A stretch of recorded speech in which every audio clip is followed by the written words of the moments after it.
Hello everyone, welcome to the lecture for the course Applied Thermodynamics. We'll continue with the same chapter, that is steam nozzles.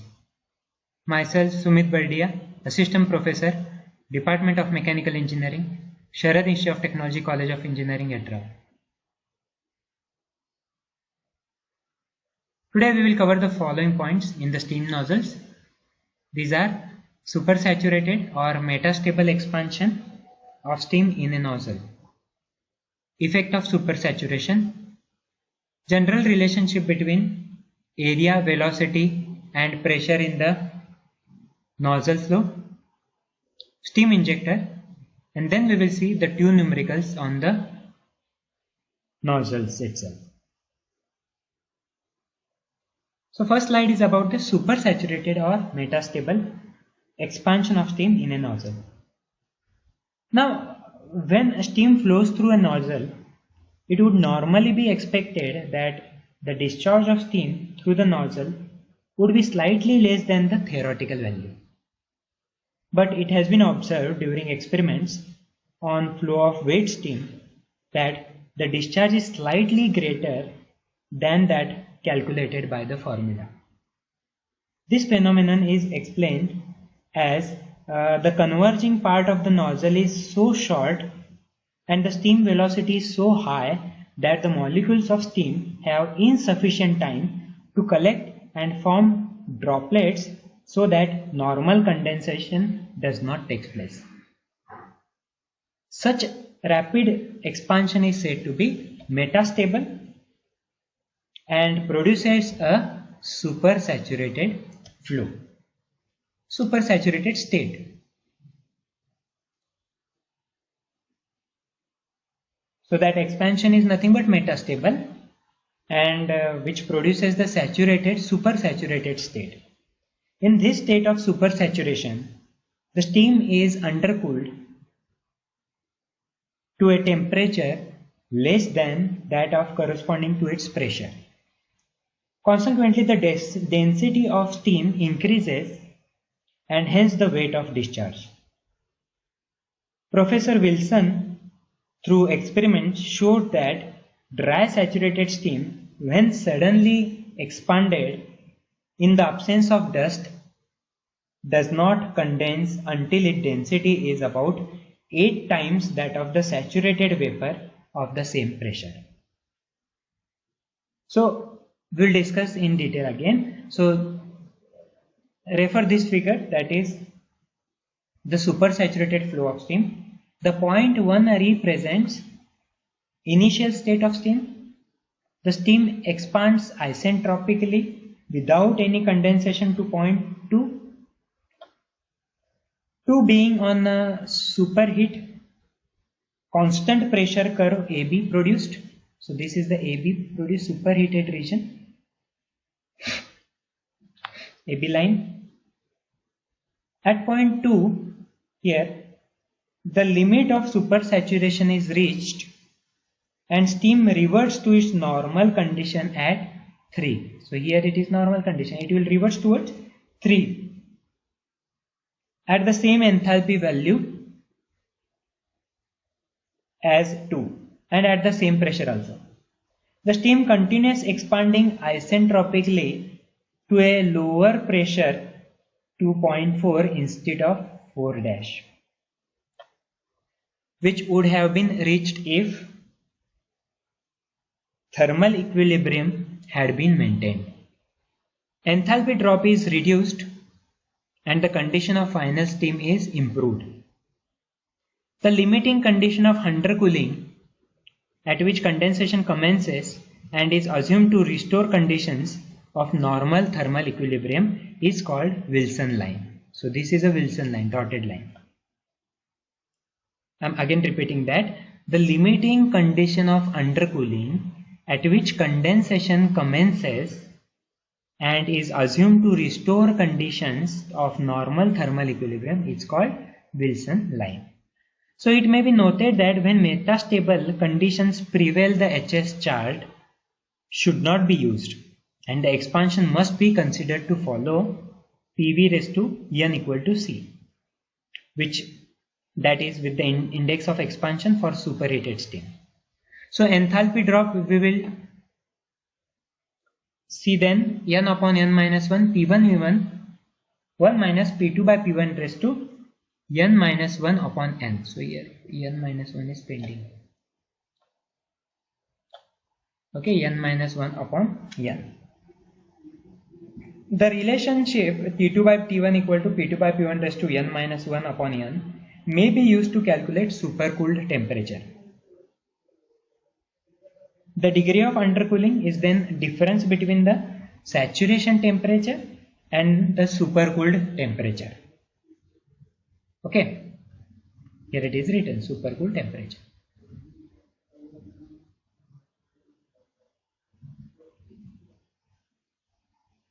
The velocity of steam at the end of expansion will be found as following relation, that is C2 equal to 2 into n upon n minus 1 P1 V1 multiplied by 1 minus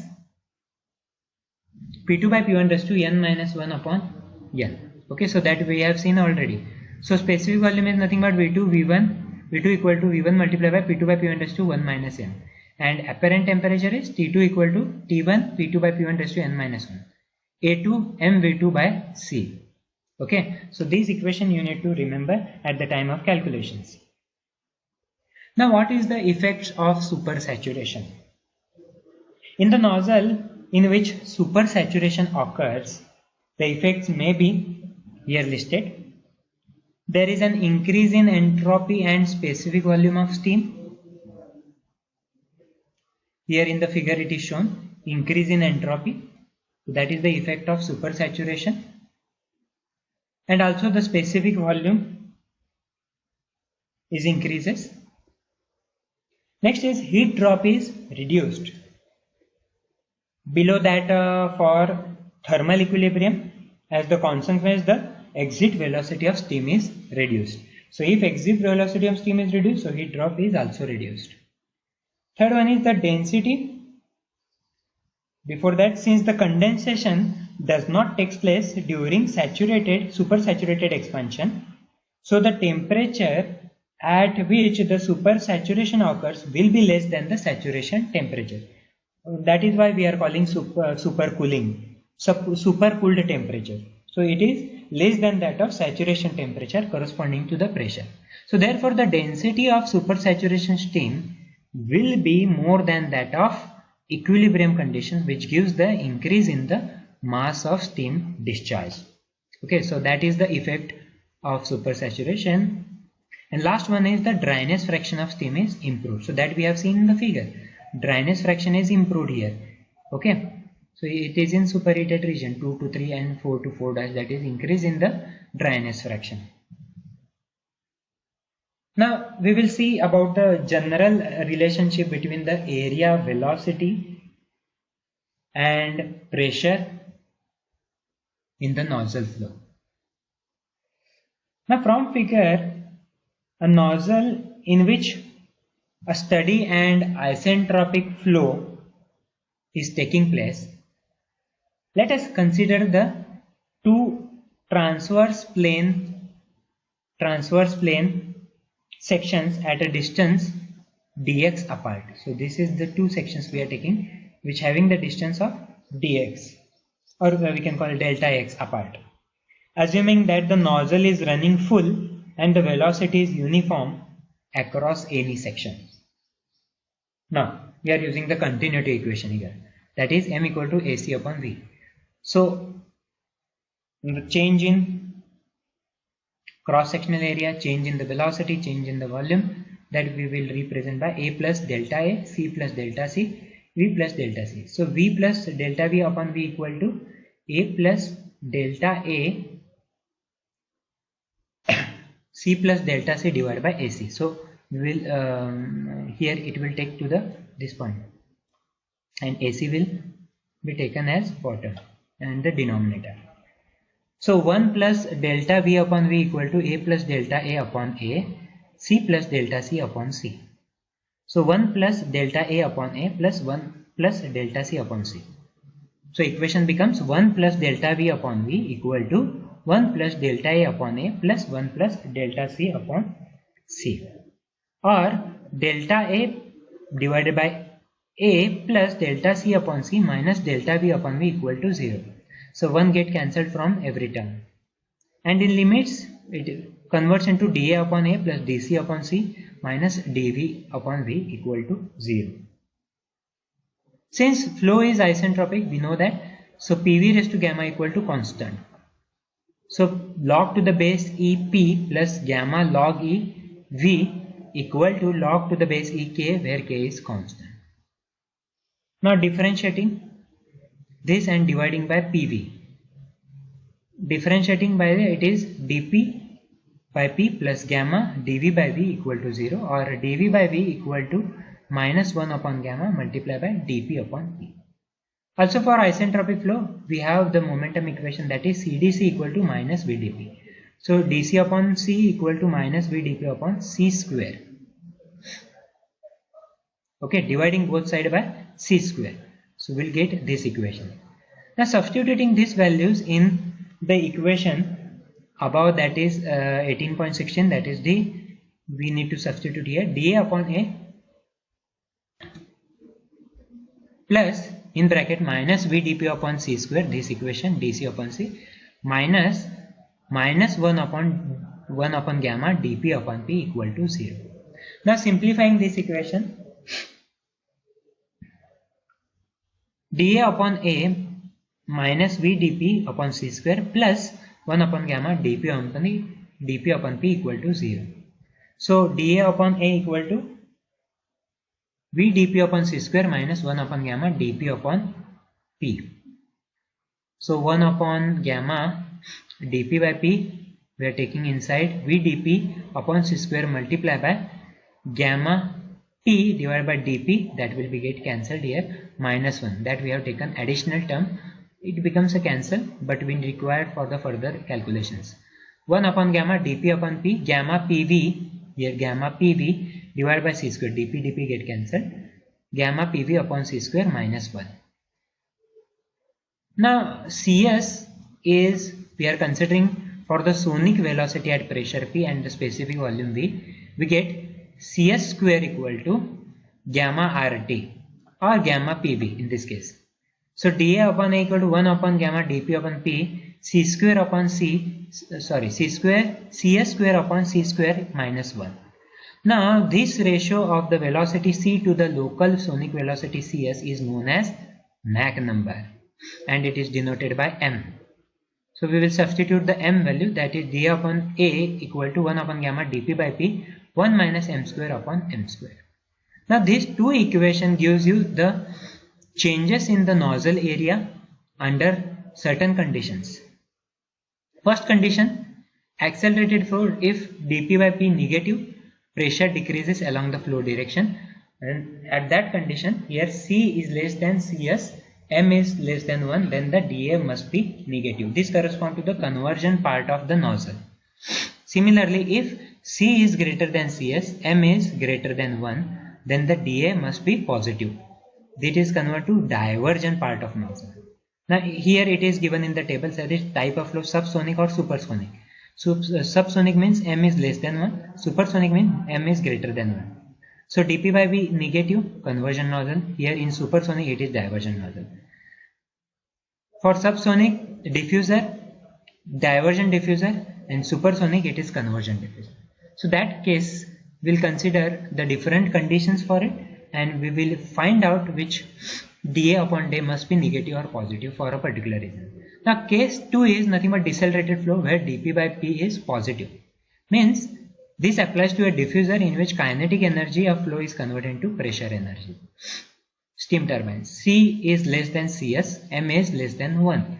So here dA upon A must be positive, which is nothing but diffuser must be divergent type. We have seen that in the previous. So here dP by P is divergent type, and C is greater than CS, M is greater than 1, here it is negative, so diffusion must be a convergent type here. Okay, here it is conversion type. So that is the case we need to understand, and accordingly we need to use this equation for upper relate with the area velocity pressure in the nozzle flow. Next is the steam injector. A steam injector is employed to force water into the boiler under pressure.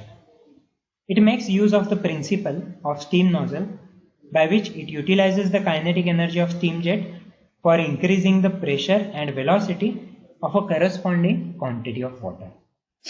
Here the arrangement is shown of injector for feeding the water from the tank, here feed water tank from the tank to a boiler.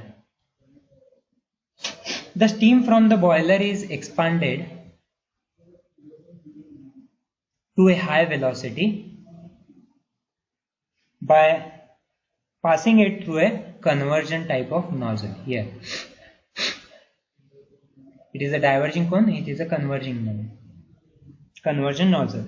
The steam jet enters the mixing cone here the mixing cone is there, and imparts its momentum to the incoming water supply from the feed water tank. The cold water causes the steam to condense. The resulting jet at 2 formed by the steam and water is at atmospheric pressure and has a larger velocity. The mixture then enters the delivery pipe 3 through a diverging cone or diffuser, we can call as, in which the kinetic energy is reduced and converted into pressure energy. This pressure energy is sufficient to overcome the boiler pressure and lifts the water through HB height. So this is the HB height. So that will lifts up. Because of this pressure energy, it lifts up that height. The pressure of water on leaving the delivery pipe must be about 20% higher than the boiler pressure in order to overcome all resistances. The gap between the mixing cone and diverging cone is provided with an outlet which any excess water may overflow during starting of steam injectors.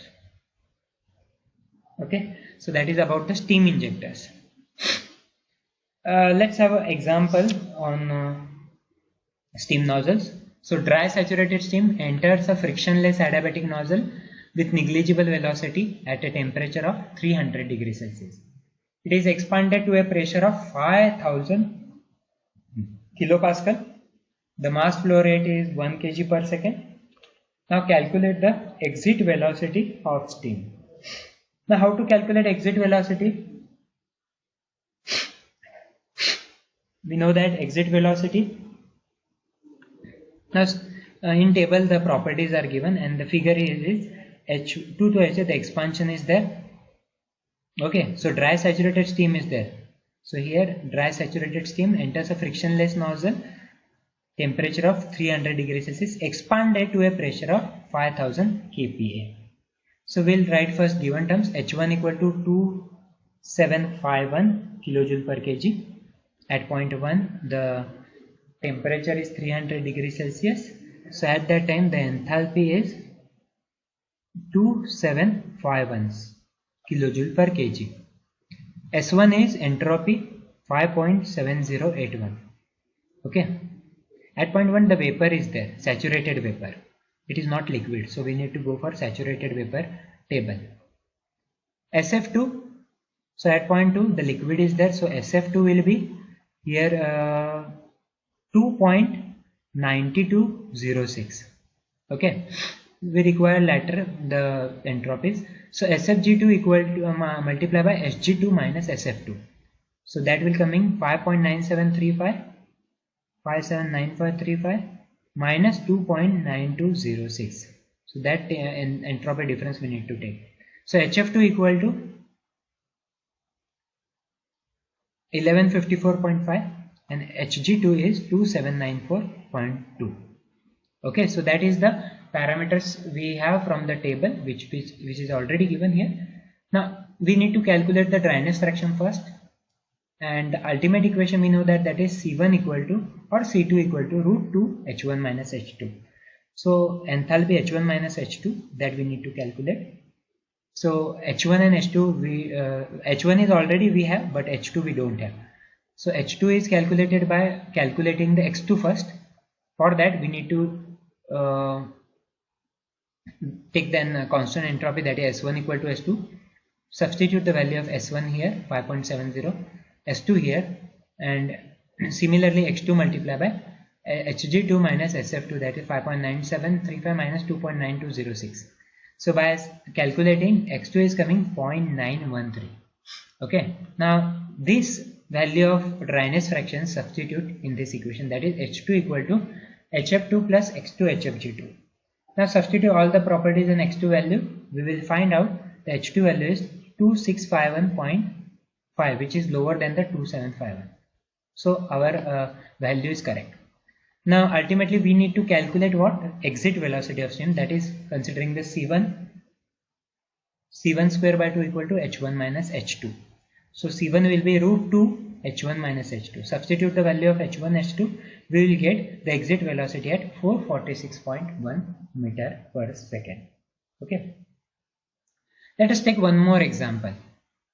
Steam is expanded in a set of nozzles from 10 bar and 200 degrees Celsius to 5 bar. What type of nozzle is it? Neglecting the initial velocity, finding minimum area of the nozzle required to allow a flow of 3 kg per second under the given conditions. Assume that the expansion of steam to be isentropic.